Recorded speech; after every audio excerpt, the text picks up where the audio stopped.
인사, 이 제목 이런 거 정해주시면 저희가 선물을 나눠드리도록 하겠습니다. 알파 강주. 눈으로 욕을 하시네. 나 잠깐 멘탈 깨질 것 같아. 안녕하세요 여러분, TA 컴퍼니 대표 김태식입니다. 안녕하세요 여러분, TA 컴퍼니 배우 최윤입니다. 오늘은 여러분들 연기를 함에 있어서 가장 중요한 몇 가지를 좀 배워보도록 할 건데요. 혜연씨, 연기함에 있어서 중요한 부분은 어떤 것들이 있을까요? 소리랑 성대죠. 소리랑 성대. 맞아요. 소리랑 성대가 가장 중요하다라고 볼 수 있는데요.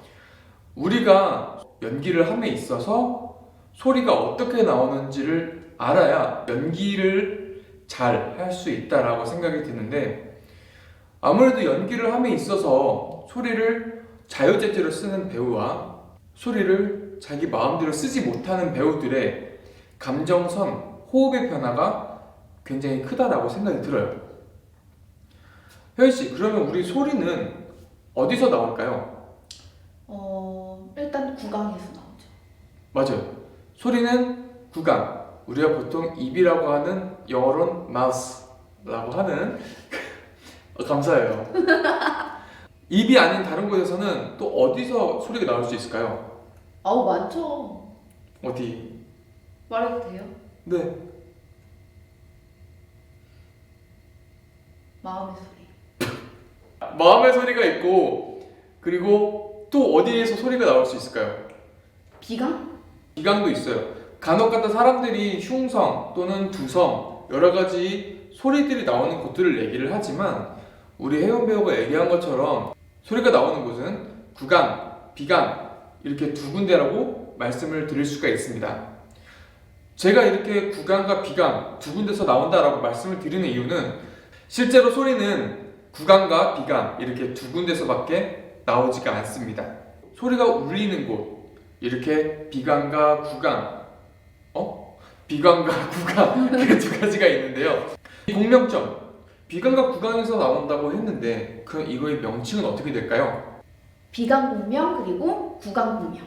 입에서 울리는 거 입구자를 써서 그럴 거고, 코빗자를 써서 비강 공명이라고 하는 거예요. 이렇게 소리가 구강 공명, 비강 공명 이렇게 두 군데가 있다는 것을 여러분들 알고 계시면 좋을 것 같아요. 그러면 현씨, 아까 우리가 처음에 인사했었을 때 소리와 성대라고 얘기를 했잖아요. 네. 소리가 원초적으로 나오게 해주는 곳은 어디인지, 그리고 성대가 어떻게 해서 소리가 나오는지 혹시 우리 영상을 보고 있는 친구들에게 좀 설명을 해줄 수 있을까요? 소리는 우선 아까 말씀해 주셨다시피 비강이랑 그리고 구강에서 나오는 거잖아요. 근데 이 소리는 그 성대가 이렇게 내전이 돼서 나오는 거. 그러면 혜연씨, 이렇게 성대가 내전이 되어서 소리가 나오는데, 혜연씨도 연기를 하시는 배우시잖아요. 네. 소리가 나오게 함에 있어서 연기에 있어서는 또 어떤 것들이 중요한가요? 발성? 우리가 흔히 말하는 발성이라고 하는 것들은 조금 더 좋은 소리, 그리고 확실한 소리를 얻을 수 있으려면 그것은 구강 공명이 아닌 비강 공명에서 나오는 것이 훨씬 더 좋겠죠. 네. 연기를 함에 있어서 더 중요한 부분은 어떤 점이라고 생각이 되시나요? 다양한 게 있지만 호흡이 중요하죠. 호흡은 바로 들숨과 날숨을 우리가 호흡이라고 하는데, 이 기본적인 호흡은 들숨, 날숨 뿐만이 아니라 우리가 이 호흡을 어떻게 얼만큼 주느냐에 따라서 감정이 조금 더 다이나믹하고 다양하게 보여질 수 있다는 점이 관건인 것 같아요. 네.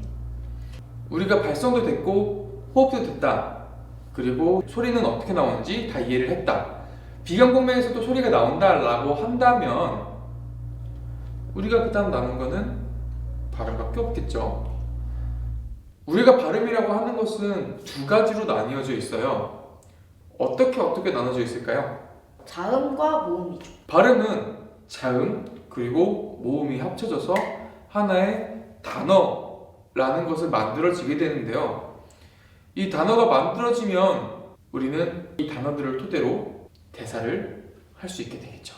여러분들, 우리가 여태까지 소리는 어떻게 나왔는지, 성대가 무슨 일을 하는지, 그리고 발성, 발음, 호흡 여러 가지들을 배워봤는데 이거를 왜 써야 하는지에 대해서는 다음 시간에 한번 배워보도록 할게요.